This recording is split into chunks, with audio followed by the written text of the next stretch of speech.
আল্লাহ নবীজি বলছেন, মাআজ রে, তুমি জেনে রেখো কখনোই তুমি আল্লাহর সাথে অংশীদার বানাবে না, আল্লাহর সাথে তুমি শিরক করবে না, আল্লাহকে সমকক্ষ বানিয়ে দেবে না, আল্লাহর সাথে শেয়ার করবে না।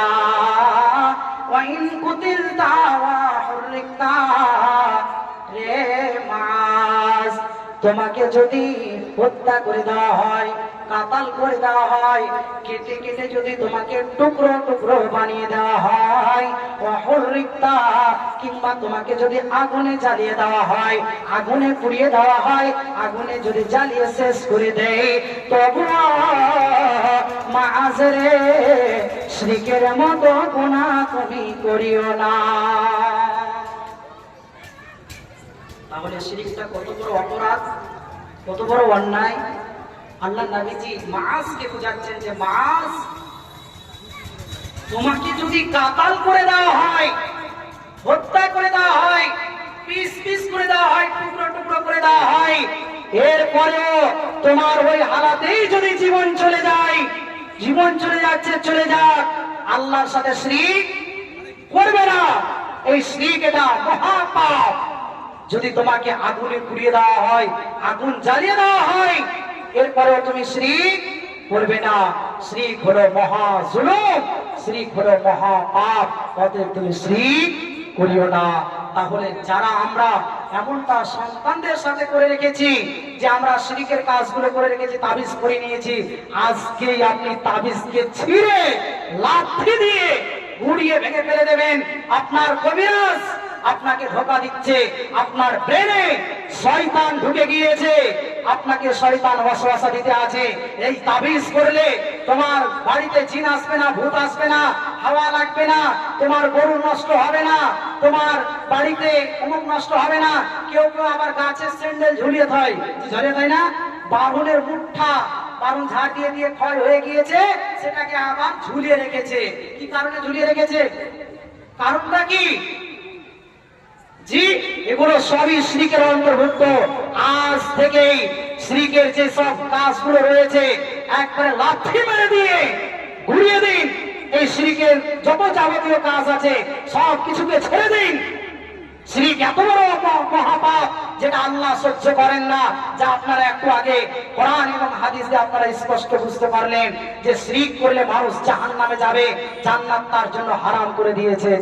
এই উপদেশ লোকমান হাকিম তার সন্তানকে দিয়েছেন। তার মানে এটা কোরআনের উপদেশ, আমাদেরকেও গ্রহণ করতে হবে, আমাদের সন্তানদেরকেও গ্রহণ করতে হবে। দ্বিতীয় উপদেশ, সেটা কোরআনে আল্লাহ রাব্বুল আলামিন তিনি আয়াত দিয়েছেন, সেটা হলো আল্লাহর পরে পরে, যারা আল্লাহর হকের পরে পরে, দুনিয়াতে যারা বেশি হকদার, তারা হলো পিতামাতা, তারা হলো বাবা মা। এরা আল্লাহর পরে পরে, আল্লাহর হকের পরে পরে, এরাই সব থেকে বেশি হকদার, তারা হলো বাবা মা। আজ বাবা মাকে আমরা কি করি? তাদেরকে লাঞ্ছিত, ঘৃণিত, অপমানিত করে থাকি। আল্লাহর পরে পরে, আল্লাহর হকের পরে পরে বাবা মায়ের হকের কথা বলা হয়েছে যে বাবা মায়ের, আল্লাহ রাব্বুল আলামিন বলেছেন, ওয়াসানা লিসানা বিওয়ালিদাইহি হামালাতুহু উম্মুহু ওয়াহানান আলা ওয়াহান ওয়া ফিসালুহু ফি আমাইন আনিশকুরলি ওয়া লিওয়ালিদাইকা ইলাইয়াল মাসির। আল্লাহ রাব্বুল আলামিন বলেছেন, আমি আল্লাহ, আমি নির্দেশ দিয়েছি যে তোমরা তোমাদের পিতামাতার সাথে সৎ ব্যবহার করবে, তোমাদের পিতামাতার সাথে সঠিক আচরণ করবে। তোমার মা কষ্টের পর কষ্ট বরণ করে তোমাকে গর্ভে ধারণ করেছে। জি, যেসব বাচ্চাগুলো পেটে আসে মায়েদের 9 মাস 10 মাস 10 দিন যে পেটে বাচ্চাটা থাকে, এই বাচ্চাটা থাকতে গিয়ে কত কষ্ট হয়। জি, কতটা কষ্ট হয়, চলাফেরা, উঠা বসা, ঘুমা, খাবার খাওয়া সবকিছু কষ্টের হয়ে যায়। এই করে একাধারে 10 মাস 10 দিন পেটে গর্ভে ধারণ করে রাখে। তারপরে মা কষ্টের পর কষ্ট করে বাচ্চাকে প্রসব করায়, প্রসব করার পরে 2 বছর ধরে দুধ পান করায়। কয় বছর? 2 বছর ধরে দুধ পান করায়। আল্লাহ রাব্বুল আলামিন বলেছেন, আনশকুরলি ওয়ালিদাইকা, হে আমার বান্দা বান্দীরা, তোমরা আমার এবং তোমাদের মাতা পিতার কৃতজ্ঞতা প্রকাশ করো, তোমাদেরকে আমার দিকেই ফিরে আসতে হবে। আজ আমরা পিতামাতার কৃতজ্ঞতা প্রকাশ করতে পারি না, পিতামাতার সেবা যত্ন করতে পারি না, পিতামাতাকে আমরা ধমক দিয়ে থাকি। জি, দিয়ে থাকি না? পিতামাতা এতটাই মর্যাদা সম্পন্ন ব্যক্তি যে আল্লাহর হকের পরে পৃথিবীতে যারা বেশি হকদার তারা হলো বাবা মা। যারা আমরা বাবা মায়ের সাথে খারাপ আচরণ করে থাকি, যারা বাবা মায়ের সাথে উত্তম আচরণ করি না, আল্লাহ রাব্বুল আলামিন তিনি বলেছেন যে তাদেরকে শব্দ পর্যন্ত ব্যবহার করবে না।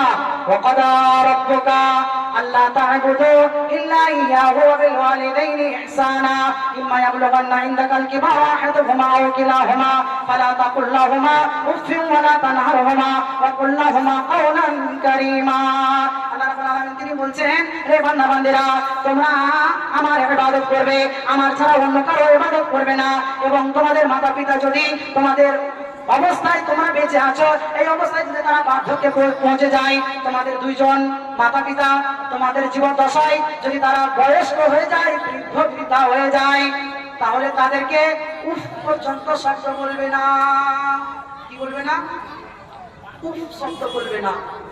তাদেরকে ধমক দেবে না, তাদেরকে ঝিলিক দিয়ে ধমক দিয়ে কথা বলবে না। আজ ধমক দেওয়া মানুষ আমরা আছি না? ধমক দিয়ে থাকি না? বাবা মাকে আমরা আঘাত দিই না, ধমক দিই না? ধমক দিয়ে থাকি। এমন এমন সন্তানেরা বাবা মাকে কথা বলে দেয় যে বাবা মায়ের অন্তর চূর্ণ বিচূর্ণ হয়ে যায়, বাবা মায়ের অন্তর ফেটে যায়। এমন ভাবে আমরা আঘাত বাবা মাকে দিয়ে থাকি। ওই বাবা মা যদি আপনার জন্য একটু দোয়া করে দেয়, যদি বদদোয়া করে দেয়, বদদোয়াটা রদ হবে? বাতিল হয়ে যাবে? জি, বাতিল হবে না। মায়ের দোয়া বাবার দোয়া কারেন্টের মতো কবুল হয়ে যায়। এটা জানেন কিনা যে বাপ মায়ের দোয়া কারেন্টের মতো কবুল হয়ে যায়? অথচ বাপ মায়ের আজ আমরা ধমক দিয়ে কথা বলি, তাদের সাথে উত্তম আচরণ, উত্তম ব্যবহার, তাদেরকে খাবার, তাদের ড্রেস পোশাক থেকে আমরা অনেক মানুষ পিছিয়ে আছি। দিনা বাবা মাকে বোঝা মনে করে নিয়েছি। জেনে রাখবেন, বাবা মা এতটাই মর্যাদা সম্পন্ন ব্যক্তি যে তাদের সেবা যত্ন করে জান্নাত পাওয়া যায়। কি পাওয়া যায়? তাদের সেবা যত্ন করে জান্নাত পাওয়া যায়। আল্লাহ রাব্বুল আলামিন নবীজি বলেছেন, হুমা জান্নাতুকা ওয়া নারুকা, তোমার মা বাবা তোমার জন্য জান্নাত, তোমার মা বাবা তোমার জন্য জাহান্নাম।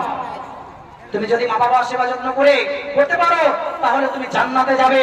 আর যদি তুমি সেবা যত্ন না করতে পারো, তাদের সাথে যদি সৎ ব্যবহার না করো, তুমি নরকে যাবে, জাহান্নামে যাবে। এটা আল্লাহ রাব্বুল আলামিনের নবীজি বলে দিয়েছেন। তাহলে পিতামাতার সাথে সর্বদাই উত্তম আচরণ করতে হবে, তাদের সাথে সঠিক আচরণ করতে হবে, উত্তম আচরণ, মার্জিত ভাষায় কথা বলতে হবে। কেমন ভাবে কথা বলতে হবে? আপনাকে যদি আপনার বাবা মা বলে, আচ্ছা সন্তান, তুমি এক্ষুনি বাড়ি থেকে তোমার গায়ে যে পোশাকটি আছে এই পোশাকটি পরে তোমার ধন সম্পদ, তোমার ছেলে মেয়ে, বউ বাচ্চা, জমি জায়গা, অর্থ সম্পদ সবকিছু রেখে তুমি চলে যাও, চলে যেতে হবে। বাবা মা যদি বলে দেয়, তুমি তোমার ড্রেস, যে ড্রেসটি পরে আছো এই ড্রেস পরেই তুমি বাড়ি থেকে এক্ষুনি বেরিয়ে যাও, তোমার ছেলে মেয়ে, বউ বাচ্চা, তোমার টাকা পয়সা, ধন দৌলত, জমি জায়গা যা কিছু আছে সব কিছুকে রেখে দিয়ে তুমি এক্ষুনি বেরিয়ে যাও, তো বেরিয়ে যেতে হবে। কেন বলা যাবে না? জি, মাঝের ঘটনা কি শুনলেন? যে 10টা উপদেশ, তার মধ্যে দ্বিতীয় উপদেশ ছিল ওয়ালা তাউকান্না ওয়ালিদাইকা ওয়া ইন আমারাকা আন তাখরুজা মিন আহলিকা ওয়া মালিকা। মা বাবা যদি আমাদের প্রতি অসন্তুষ্ট হয়ে, নাখোশ হয়ে, নারাজ হয়ে আমাদের মা বাবা যদি বলে দেয়, রে আমার হতভাগা সন্তান, তুমি তোমার আহাল পরিবার, তোমার ধন সম্পদ, ছেলে মেয়ে সব কিছুকে ছেড়ে দিয়ে তুমি বেরিয়ে যাও, তুমি চলে যাও, তাহলে ওই অবস্থায় চলে যেতে হবে। কেন বলা যাবে না যে আমি কেন বেরিয়ে যাব? কি কারণে বেরিয়ে যাব? আমি কেন বেরিয়ে যাব বাড়ি থেকে? আমার কি বাড়ির অধিকার নাই? আমার কি এই বাড়িতে থাকার অধিকার নাই? আমার টাকা পয়সার কি অধিকার নাই? আমার কি ধন সম্পদের কোনো অধিকার নাই যে আমি বেরিয়ে যাব? এখনই তুমি বেরিয়ে যাও, বেরিয়ে যেতে হবে। কেন? কারণ জিজ্ঞেস করা যাবে না। এর নাম হলো মা বাবা। না জানি আমরা মা বাবার সাথে খারাপ আচরণ, বন্ধ আচরণ আমরা করে থাকি, বলুন তো? করে থাকি না? কত মন্দ আচরণ মা বাবার সাথে করে থাকি। আল্লাহ নবীকে জিজ্ঞেস করা হয়েছিল যে আল্লাহ নবী, আমি সব থেকে কার বেশি খিদমত করব? কার বেশি আমি সেবা যত্ন করবো? আল্লাহ নবীজি বলেছেন তোমার মায়ের, তারপর কার? তোমার মায়ের, তারপর কার? তোমার মায়ের, তারপর কার? ওয়ালা আবুকা, তোমার বাবা। তাহলে মায়ের 3 বার অধিকারের কথা বেশি বলা হয়েছে, একবার বাবাকে বলা হয়েছে। তাহলে মা এবং বাবা এটা কোনো মতেই তাদেরকে কষ্ট দেওয়া যাবে না, এটা মাথায় রাখবেন। মা বাবা আপনার জন্য জান্নাত, মা বাবা আপনার জন্য জাহান্নাম। মা বাবার যদি আপনি সেবা যত্ন করতে পারেন, মা বাবার সাথে যদি উত্তম আচরণ করতে পারেন, তাহলে আপনি জান্নাতে যাবেন। আর যদি তাদের সাথে খারাপ ব্যবহার করে থাকেন, তাহলে হুমা না রুকা, তুমি দোজখে জ্বলবে, জাহান্নামে পুড়ে ছারখার হবে। অতএব তুমি মা বাবার সাথে সঠিক আচরণ করিও, মা বাবার সাথে মন্দ আচরণ, খারাপ ব্যবহার তুমি করিও না। মা বাবার সাথে তুমি সঠিক ব্যবহার, সঠিক আচরণ করে তুমি জান্নাতের অধিকারী হও। আল্লাহ নবীজি বলেছেন ওই সমস্ত ব্যক্তি ধ্বংস হয়ে যাক যারা তাদের জীবদ্দশায় মা বাবাকে পেল, বার্ধক্য অবস্থায় মা বাবাকে পেল, মা বাবার সেবা যত্ন করে যারা জান্নাত পেল না, তারা ধ্বংস হয়ে যাক। এটা আল্লাহর নবীজি তিনি জিবরিল আলাইহিস সালামের দুআর সাথে সাপোর্ট করেছেন, আমিন বলেছেন যে আল্লাহ তুমি জিবরিল আলাইহিস সালামের দোয়াটাকে কবুল করো, আমিন। আল্লাহ তুমি এই দোয়াটাকে কবুল করো। যিনি দোয়া করেছেন তিনি হলেন ফেরেশতাদের লিডার, সরদার। আর যিনি দোয়ার সাথে সাপোর্ট করেছেন তিনি হলেন সমস্ত নবীদের নবী, সমস্ত সৃষ্টির শ্রেষ্ঠ ব্যক্তি, আমাদের শেষ নবী জনাবে মুহাম্মদুর রাসূলুল্লাহ সাল্লাল্লাহু আলাইহি ওয়াসাল্লাম। তিনি এই দোয়ার সাথে সাপোর্ট করেছেন যে আল্লাহ আল্লাহুম্মা আমিন, হে আল্লাহ তুমি জিবরিলের দোয়াটাকে কবুল করে নাও। জিবরিল দোয়া করেছিলেন ওই সমস্ত ব্যক্তিরা ধ্বংস হয়ে যাক, ওই সমস্ত ব্যক্তিরা হালাক হয়ে যাক যারা তাদের জীবদ্দশায় বাবা মাকে পেল, সেবা যত্ন করে জান্নাতে যেতে পারলো না, তারা যেন ধ্বংস হয়ে যাক। এই দোয়ার সাথে যিনি সাপোর্ট করেছেন তিনি হলেন আমাদের শেষ নবী মুহাম্মদ সাল্লাল্লাহু আলাইহি ওয়াসাল্লাম। তিনি সাপোর্ট করেছেন। এই দোয়া কি বাতিল হবে? আপনার মনে কি লাগছে যে এই দোয়াটা রদ হয়ে যাবে, এই দোয়াটা বাতিল হয়ে যাবে? এটা বাতিল হবার নয়।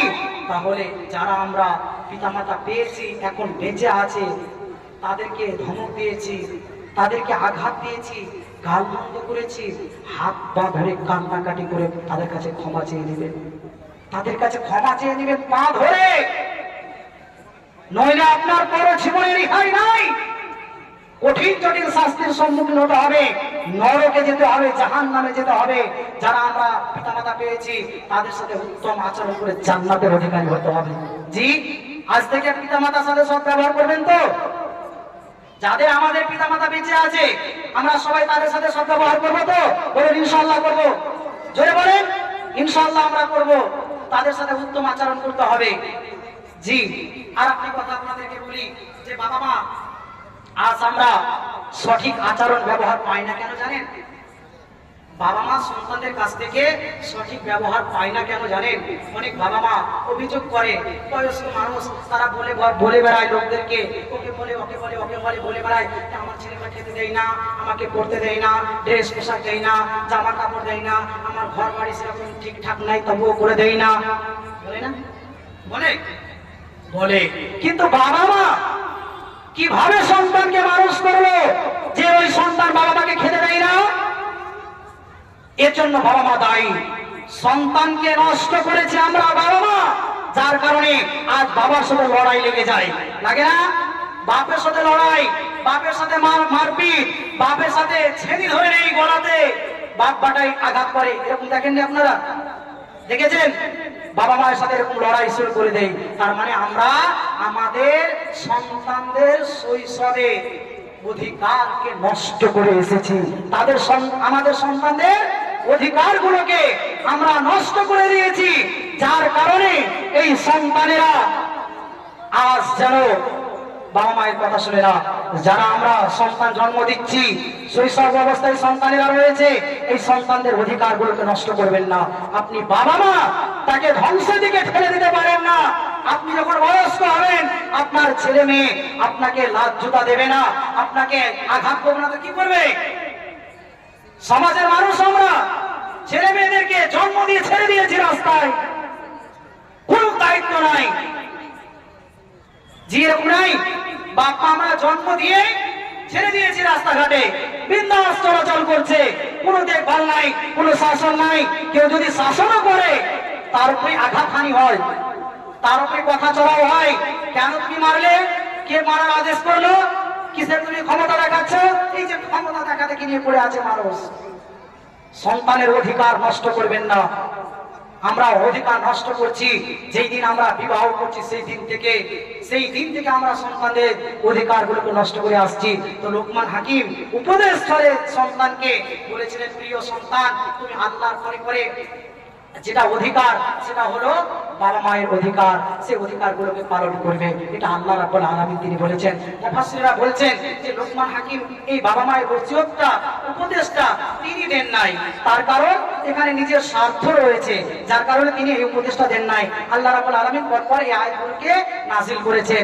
এরপরে আল্লাহ রাব্বুল আলামিন তিনি বলছেন, লোকমান হাকিম তার উপদেশ ছড়ে দ্বিতীয় নম্বর যে উপদেশটা দিচ্ছেন সেটা হলো, ইয়া বুনাইয়া ইন্নাহা ইন তাকু মিসকালা হাববাতিন মিন খারদাল ফাতাকুন ফি সাখরাতিন আও ফিস সামাওয়াতি আও ফিল আরদি ইয়াতি বিহাল্লাহ ইন্নাল্লাহা লাতীফুন খাবীর।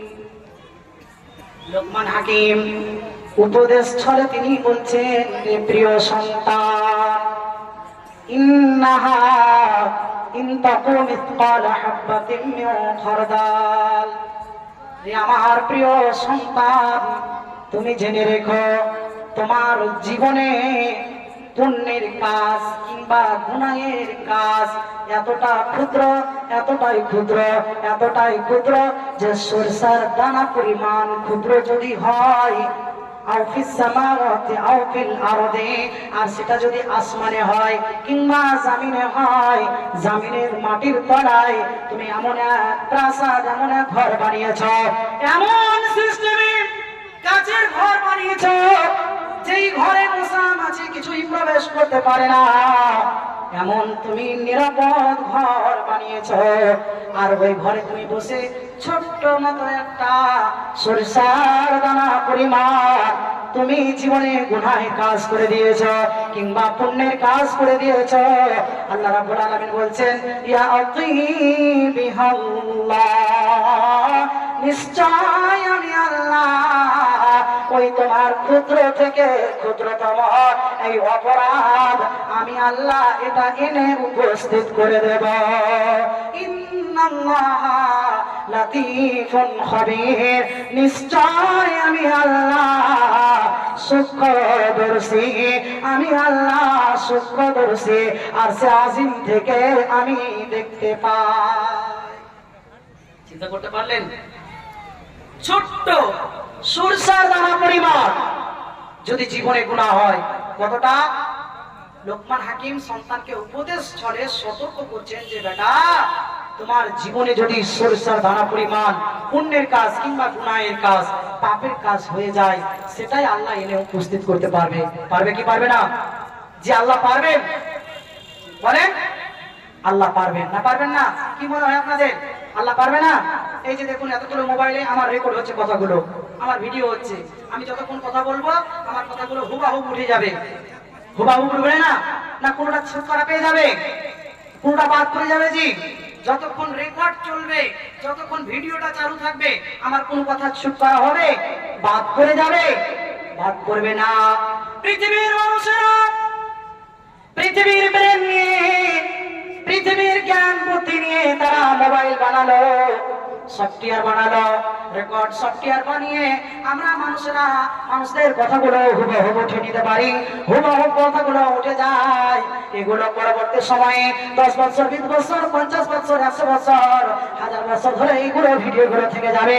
মানুষেরা বড় করে দেখতে পাবে যে আজ আমি 2024 সালে নভেম্বর মাসের 3 তারিখে আমি যে আলোচনা করেছিলাম, এগুলো আলোচনা থেকে যাবে, আমার হুবহু কথাগুলো উঠে যাবে, কোনোটা কথা ছোট করা হয়ে যাবে না। পৃথিবীর মানুষেরা এই ব্রেন দিয়ে মোবাইল বানালো, মোবাইল বানিয়ে আমাদের কথাগুলো হুবহু তুলে নেই। বন্ধুরে আমার, তাহলে আল্লাহ রাব্বুল আলামিন আসে আজিম থেকে যে আল্লাহ আপনাকে বানালো, যে আল্লাহ আপনাকে জ্ঞান বুদ্ধি বিবেক দিল, যার কারণে আমরা মোবাইল বানালাম, এই মোবাইল বানিয়ে আমাদের কথাগুলো হুবহু উঠিয়ে নিলাম। তাহলে যে আল্লাহ আপনাকে আমাকে সৃষ্টি করলো, এতে কি আমাদের কোনো সন্দেহ হয় যে আল্লাহ রাব্বুল আলামিন এই ব্যাপারে আল্লাহ তিনি কথাগুলো লুকিয়ে মানে ধরতে পারবেন না? আমরা যে গোপনে অন্যায়গুলো করব, আমরা ছবি ছবি যে গুনাহের কাজগুলো করব, আমরা যে পাপের কাজগুলো করব, আমরা লুকিয়ে লুকিয়ে, এটা কি আল্লাহ জানতে পারে না? সব কিছু আল্লাহ জানতে পারে, কোনোটা কথা চুপ করা হয়ে যায় না। সমস্ত কথা আল্লাহ রাব্বুল আলামিন কিয়ামতের দিনে এনে উপস্থিত করে দেবেন। আল্লাহ রাব্বুল আলামিন বলছেন, ওয়ানাজাউল মাওয়াজিনা ইয়াউমিল ওয়ানাজাউল মাওয়াজিনা বিস্তারি ইয়াউমিল কিয়ামাতে ফালা তুজলামুনা নাফসুন শাইআ। আল্লাহ রাব্বুল আলামিন বলছেন, আমি নেই বিচারের দিনে, আমি মহাপ্রলয়ের দিনে নেই বিচারের মানদণ্ড আমি হাজির করে দেব, আমি সূক্ষ্ম বিচার হাজির করে দেব। সেই দিন কোনো মানুষের প্রতি অবিচার হবে না, কোনো মানুষের প্রতি অন্যায় হবে না, কোনো মানুষের প্রতি অপরাধ করা হবে না, তার প্রতি জুলুম করা হবে না। তার যতটা জীবনে কৃতকর্ম সে অনুযায়ী তাকে বিচার ফয়সালা করে দেওয়া হবে। যতটা জীবনে গুনাহ থাকবে সেই পরিমাণ শাস্তি ভোগ করে নেবে। আল্লাহ রাব্বুল আলামিন এই ব্যাপারে জানিয়ে দিয়েছেন, হে দুনিয়ার মানুষেরা, সতর্ক সাবধান হয়ে যাও।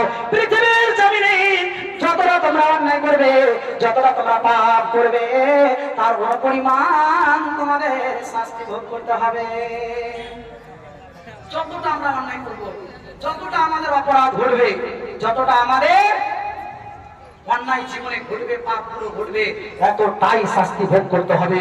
আল্লাহ রাব্বুল আলামিন তিনি জানিয়েছেন, ওয়াল্লাযীনা কাসাবুস সাইয়্যাতি জাযাউ সাইয়্যাতিন বিমিসলিহা ওয়া তারহাকুহুম যিল্লা মা লাহুম মিনাল্লাহি মিন আসিমিন কাআন্নামা উগশিয়াত ওজুহুহুম কিতাআন মিনাল লাইলি মুজলিমান উলাইকা আসহাবুন নার হুম ফিহা খালিদুন। আল্লাহ রাব্বুল আলামিন বলছেন, পৃথিবীর মানুষ জেনে রেখো, পৃথিবীর জীবনে যতটা তোমরা অন্যায় করবে, যতটা পাপের কাজ করবে, তার অনুপরিমাণ তোমাদেরকে শাস্তি দেওয়া হবে, এর কম বেশি হবে না। তাহলে বন্ধু, পৃথিবীতে আমরা যতটা অপরাধ করব, এই অপরাধের কারণে আমাদেরকে শাস্তি ভোগ করতে হবে ওই পরিমাণ। তাহলে আমাদের জীবনে কতগুলো অপরাধ না জানি আমরা করে আছি, হাজার হাজার রাত দিন এই অন্যায় আর অন্যায়, অপরাধ আর অপরাধ আমরা করতে আছি। সাবধান হবেন না? সতর্ক হবেন না? পাপ চালিয়ে যাবেন, সারা জীবন চালাবেন? আরে আমরা ভাবি যে আমার তো বয়স হালকা, 40-50 বছর হোক, 60 বছর হোক, তখন আমি আমার জীবনের পাপের জন্য ক্ষমা প্রার্থনা করব, এখন জীবনে পাপ করে নেই। জি, এটা ভাবছেন? ভাবিয়েন না, কারণ এখন বেঁচে আছেন, কাল সকাল পাবো এর কোনো নিশ্চয়তা, এর কোনো গ্যারেন্টি আছে? আমি আপনাদের সম্মুখে মাইকে কথা বলছি, আমি যে কাল সকাল পাবো এর কোনো গ্যারেন্টি আছে? এর কোনো নিশ্চয়তা আছে? কোনো নিশ্চয়তা নাই। আল্লাহ রাব্বুল আলামিন তিনি জানিয়েছেন, লা ইস্তাখিরুনা সাআতাম ওয়া লা ইস্তাকদিমুন। মানুষের যদি নির্দিষ্ট সময়, নির্দিষ্ট টাইম এসে যাবে, 1 সেকেন্ড আগে কিংবা পরে হবে না, ঠিক রাইট সময়ে মালাকুল মউত এসে আপনার আমার প্রাণ পাখিটিকে ছিঁড়ে নিয়ে চলে যাবে। আজরাইল ফেরেশতাকে দেখে এটা বলা হবে যে, ওগো আজরাইল ফেরেশতা, একটু দাঁড়াও, আমি জীবনে অনেক পাপ করেছি, পাপগুলো ক্ষমা করতে পারিনি, আমি আল্লাহর দরবারে খাঁটি তওবা করিনি, ইস্তিগফার করিনি, আমাকে কিছু সময় দেওয়া হোক। সময় দেবে? দেবে না। তাহলে আজকেই আপনাকে ক্ষমা প্রার্থনা করতে হবে। জীবনে অনেক পাপ আমরা করেছি, না জানি অনেক গুনাহ করেছি, গোপনে জেনে না জেনে অনেক পাপ করেছি। এই অপরাধগুলোকে আল্লাহর দরবারে ক্ষমা প্রার্থনা করতে হবে, মাপ চেয়ে নিতে হবে, নইলে পুরো জীবনে ভয়াবহ শাস্তির সম্মুখীন হতে হবে। আল্লাহ রাব্বুল আলামিন তিনি বলেছেন, আযাবুল হারিক, কঠিন জটিল শাস্তির সম্মুখীন হতে হবে, কঠিন জটিল শাস্তির সম্মুখীন হতে হবে। যার কারণে লোকমান হাকিম তার সন্তানকে উপদেশ করে বললেন, রে আমার প্রিয় সন্তান, তুমি জেনে রাখবে, তোমার জীবনে সরিষার দানা পরিমাণ যদি গুনাহ হয়, এটাই আল্লাহ এনে উপস্থিত করে দিবে। সরিষার দানা পরিমাণ যদি তুমি পুণ্যের কাজ, নেকির কাজ, ভালো কাজ করে থাকো, তাহলে এটাই আল্লাহ রাব্বুল আলামিন তিনি এনে উপস্থিত করে দেবেন। যাই হোক, দুটো পয়েন্ট আমি বললাম, আরো পয়েন্টগুলো ছিল, সময় শেষ, সভাপতি সাহেবের ইংরেজি সারা হয়ে গিয়েছে, যার কারণে আমি আর কথা বাড়াতে পারছি না, এখান থেকে শেষ করছি।